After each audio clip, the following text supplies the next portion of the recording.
Imagine a man who knew exactly how his life would end, holding a handful of red soil given to him by an angel, yet chose to march toward that very spot with his children by his side. This is the story of a revolution that didn't use an army to conquer a kingdom, but used a sacrifice to save a religion. The Flower of Medina. To understand why a man would walk into a desert to face 5,000 soldiers with only 72 companions, you have to go back to the streets of Medina. You have to see a grandfather chasing his grandson, laughing as the boy ducks and weaves through the alleyways. That grandfather was the Prophet Muhammad, and he would lift the boy's garment just to kiss his navel, declaring to the world, "Hussein is from me, and I am from Hussein." Hussein was born in the 4th year of the Hijrah, a child whose very name, meaning little beauty, was a gift from the heavens. He grew up in the house of revelation, smelling the scent of the Prophet, who called him and his brother Hassan the 2 sweet basils of this world and the leaders of the youth in paradise. While other children played with toys, Hussein and Hassan wrestled on the Prophet's chest while he laughed, eggs them on with divine affection. But even in those moments of joy, there was a shadow. Jibreel, the angel of revelation, once brought the Prophet a handful of red soil from a place called Karbala. He told the Prophet that his community would one day kill this beloved child. The Prophet wept, kissing the very spots on Hussein's body, his neck, his chin, his eyes, where the wounds of the future were already written in the decree of God. The dark clouds of Damascus. Decades passed, the Prophet was gone, and the era of the rightly guided caliphs had ended. Hussein's brother, Hassan, had abdicated the leadership to Muawiyah to prevent more Muslim blood from being shed, signing a treaty that rule would not be passed down like a family heirloom. For 10 years, Hussein lived in Medina, a silent mountain of a man, watching as the spirit of the community began to shift.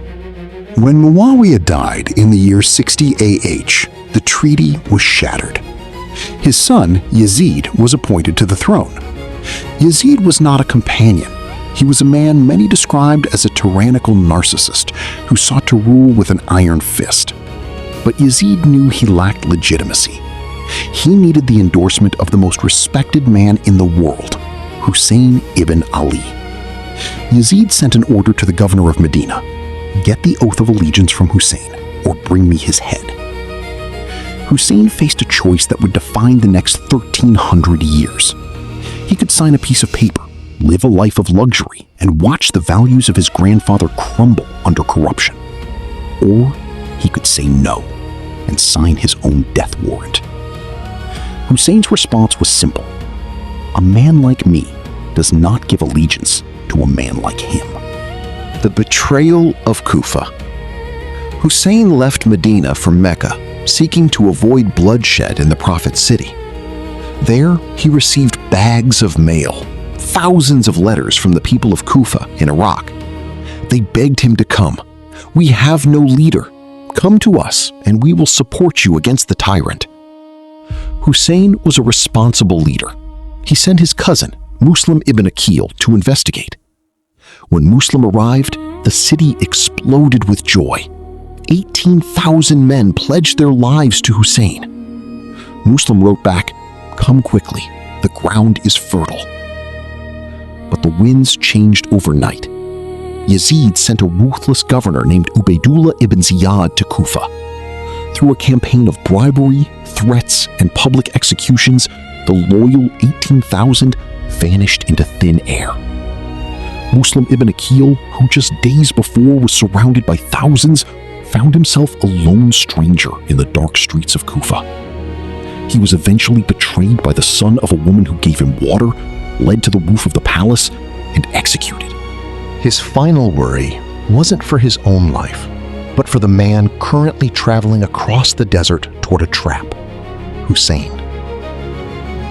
The road to the land of affliction.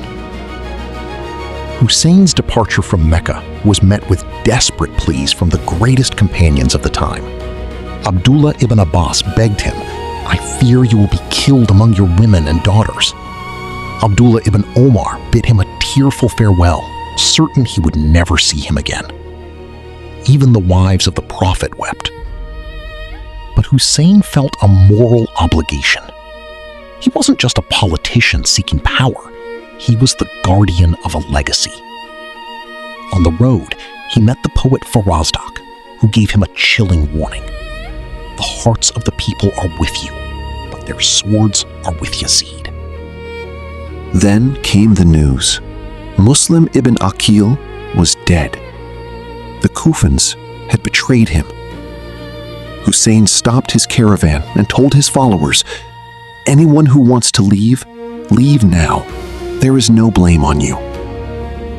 Some left, but his family and a core group of 72 companions remained.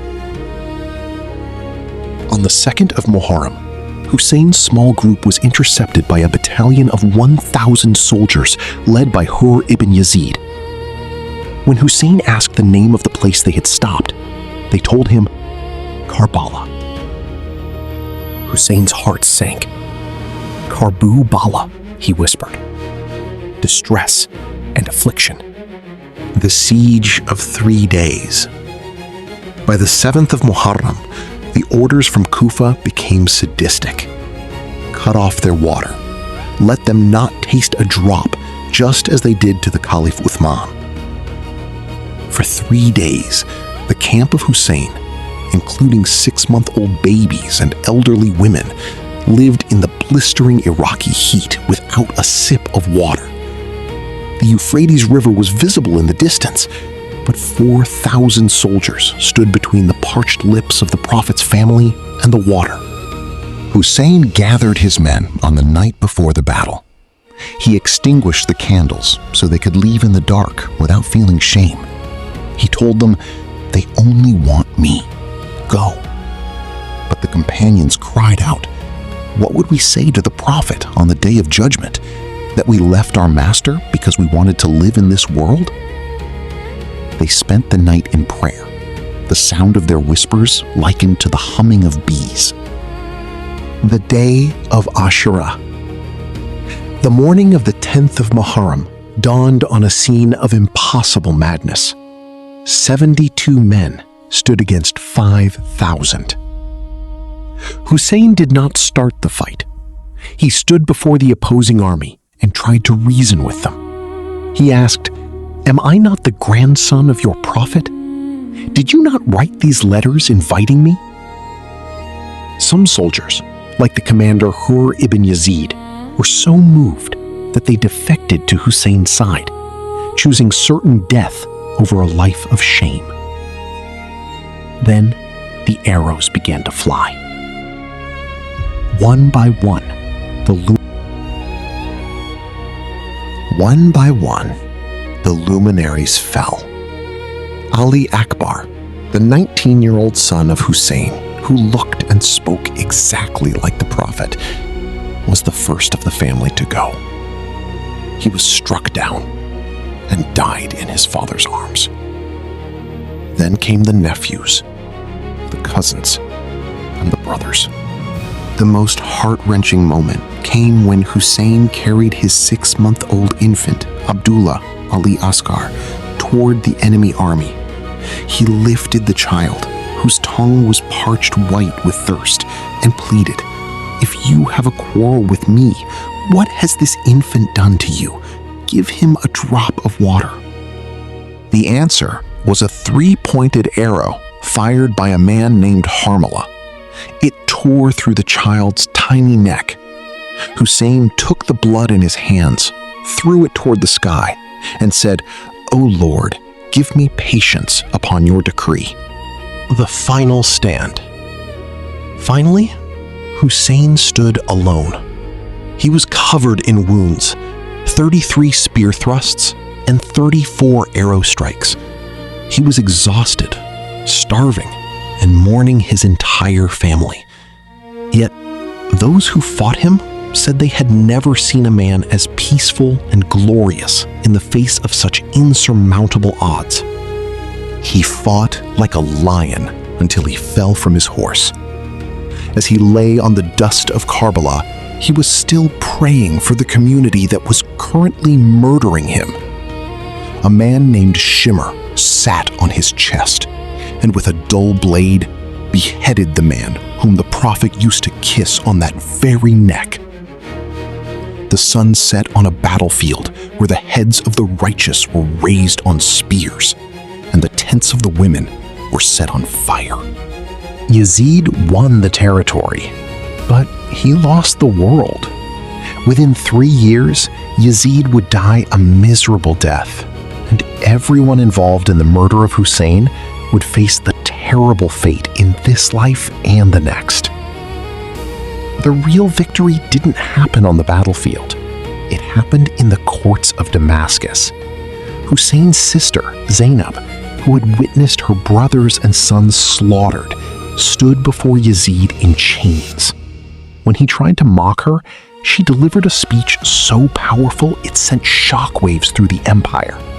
She told him, "You can never wipe out our legacy. Your days are numbered, but the name of Hussein is eternal." Hussein didn't go to Karbala to win a throne. He went to define the standard of justice. He proved that victory isn't measured by who is standing at the end of the day, but by whose principles survive the test of time. Today, no one visits the grave of Yazid, but every year, millions from every background, religion, and nation flock to the shrine of Hussein in Iraq. They don't just go to mourn a death, they go to celebrate the birth of a conscience. Hussein is a universal hero because he transcended borders. He teaches us that even if you are the last person standing, even if the whole world is against you, standing for the truth is always the ultimate victory. If this story moved you, share it. Let the voice of Hussein reach one more soul today. Subscribe to join us as we uncover more stories of the men and women who shaped history. What does the sacrifice of Hussein mean to you? Let us know in the comments below.